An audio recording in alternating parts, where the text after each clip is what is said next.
And away we go! 1 week after the Sony PlayStation launched in North America, you could head back to your local Babbage's or Camelot Music to pick up Air Combat, the second PS1 game from Ridge Racer developer Namco. Like Ridge Racer, Air Combat is a console adaptation of an arcade series. We're going to need some context before we can judge whether this is a good port or not, so let's start with a quick look at Air Combat's arcade predecessors. In terms of design scope, the 1992 arcade version of Air Combat is more like an amusement park ride than a fully fledged game. This isn't criticism, it's a legit design trend that Namco's arcade division was pushing at the time. As arcade games sought to distance themselves from increasingly sophisticated console games during the 16-bit era, manufacturers like Namco began to release 3D polygonal arcade games with elaborate sit-down cabinets, delivering impressive experiences that console games couldn't reproduce. Namco arcade games like Air Combat, Starblade, and Winning Run gave players just a few minutes of gameplay for their quarters, but those few minutes offered a glimpse at gaming's future. This trend toward cabinet novelty soon kicked off a brief but bizarre arms race in the arcade industry, producing wild stuff like Sega's rotating Vomit Sphere R360 and a gigantic 28-player theater version of Namco's rail shooter Galaxian 3. Ultimately, though, the limited processing power of early 3D technology often meant that these games were pretty simplistic in terms of actual gameplay, and Air Combat is no exception. After starting the game, you take off and encounter a squadron of enemy planes. You're armed with a machine gun and missiles, and you're given a time limit to blast everything out of the sky. If you do well enough, you get to take on an ace fighter in a bonus stage. Blow him up and you're done. That's it. Game over. So the gameplay is pretty straightforward, but in terms of presentation, Air Combat was unmatched. For just a few quarters, players could live out the fantasy of piloting an F-16 fighter in a fairly convincing 3D environment. In the early 90s, this was novelty enough to drive profits, even if Air Combat's massive cabinet and state-of-the-art graphics were just a facade for what amounts to very simple gameplay, especially compared to PC flight sims of the era. Cut to a few years later, and Air Combat's arcade sequel, Air Combat 22, launched with a major hardware upgrade. Namco's improved System 22 arcade board enabled graphical touches like texture mapping, Gouraud shading, and translucency effects, upping the realism factor significantly. It also gave players a choice of several selectable aircraft, and the core gameplay got a massive overhaul with the addition of branching level paths. One thing worth noting is that Air Combat 22 scaled back its simulation aspects compared to the original Air Combat. The gameplay changed quite a bit as a result. Planes could no longer collide with one another in mid-air, and the player's control over throttle was reduced, making it less likely that newcomers would crash and burn. Changes like these resulted in a more casual and approachable game, and the design choices made here ended up influencing Air Combat 22's later PS1 conversion, Ace Combat, or Air Combat as it's known in North America and Europe. Air Combat for the PlayStation isn't a direct arcade port, but it's very similar to its source material. It introduced new features like between-level briefings, a fleet of selectable aircraft, and branching storyline paths, making it distinct from its arcade lineage. It's a console port in the tradition of Bionic Commando or Rygar for the NES, in other words. It has the look and feel of its arcade predecessors, and the depth that you'd expect from a console game. Gameplay-wise, it's very arcadey, as you might expect. The game's default control scheme limits your ability to make sharp turns, but on the upside, your aircraft always stays level. Expert mode removes these restrictions, giving you greater freedom of movement.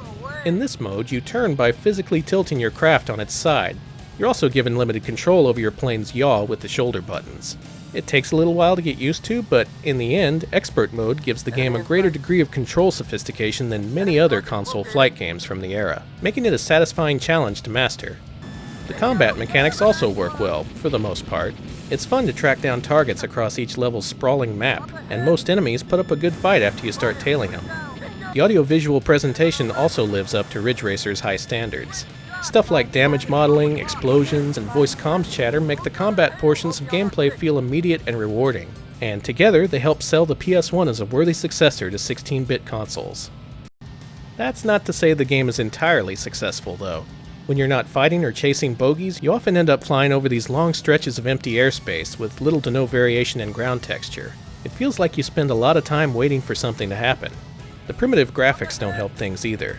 The horizon is very poorly defined, thanks to the game's limited draw distance and polygonal pop-in, and it's often tough to tell how close to the ground you are, especially when you're dealing with changes in terrain elevation. Your flight computer gives you advance warning when you're about to hit the ground, but it's not always enough to keep you from crashing. For instance, say you're skimming along the ground to keep a low profile during the night missions. Suddenly, a hill pops up in front of you.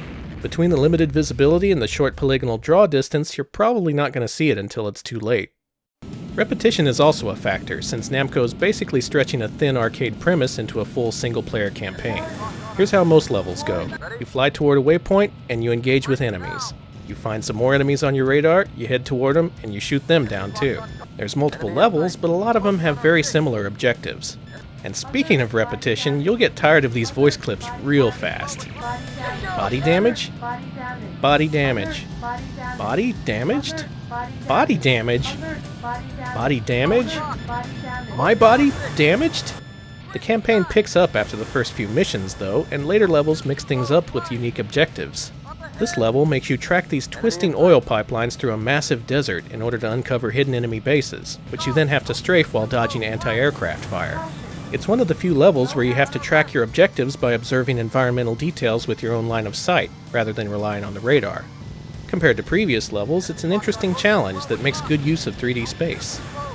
A couple of missions also take place in these tight canyon corridors, making you focus on aerial maneuverability. These levels are tense, since one wrong move will send you crashing into a rock wall. At this point though, you've probably mastered the controls after playing through a bunch of preceding levels.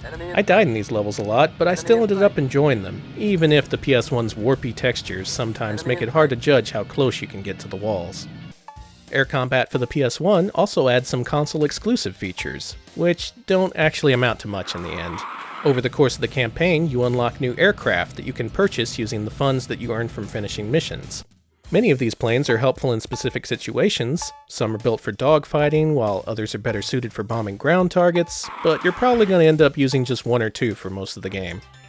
You're also given the option of hiring a wingman before each mission, and you can supposedly order them to watch your tail or seek out enemies on their own. But no matter which wingman I hired or what orders I gave them, they never seemed to do anything useful in battle. I still got shot down even when I ordered them to protect me, and it always felt like I had to hunt down remaining bogeys on my own while my wingman was off doing who knows. It's a great addition in theory, but wingmen have so little impact on gameplay that I eventually stopped wasting money on them. So, is Air Combat successful as an early PS1 game? Well, if anything, it's a more substantial arcade conversion than Ridge Racer. It expands on its arcade formula somewhat predictably, but some of the level objectives here are pretty clever, and Namco would later overhaul the experience with 1997's Ace Combat 2. Ace Combat 2 is such a major improvement over the original game that many fans consider it to be the start of the series proper. Beyond the name change to Ace Combat, which Namco stuck with in the decades afterward, Ace Combat 2 added fictional planes and an alternate universe setting, basically scrapping what little story there was in the original game. Air Combat also brought together a team of developers that remained with Namco for years afterward. Designer Takuya Iwasaki went on to work on the sequel along with fellow Air Combat dev Asahi Higashiyama. Iwasaki would later reunite with Air Combat artists Ishin Yabuki and Koichiro Maeda during the production of Klonoa: Door to Phantomile, where he served as one of the game's 4 designers. So Air Combat might seem like a by-the-numbers arcade port on the surface, but behind the scenes it established deep roots for Namco's upcoming plans for the 32-bit era. Despite its failings, when taken in the context of the PlayStation's launch lineup, Air Combat is a solid release. It didn't make as much of an impact as Ridge Racer did, but it's a fun game in its own right, and it's another impressive console conversion for Namco. The early success that Namco found with Air Combat and Ridge Racer led the company to adapt more of its arcade games to the PlayStation in the months afterward. It won't be too long before we cover our next Namco arcade conversion, and by the end of 1995 we'll see a PS1 exclusive home port for a groundbreaking Namco 3D fighting game. The future is bright for Namco, and they're just getting started. Next up, we've got the North American PS1 debut from Electronic Arts. It's also the first EA Sports game for the system.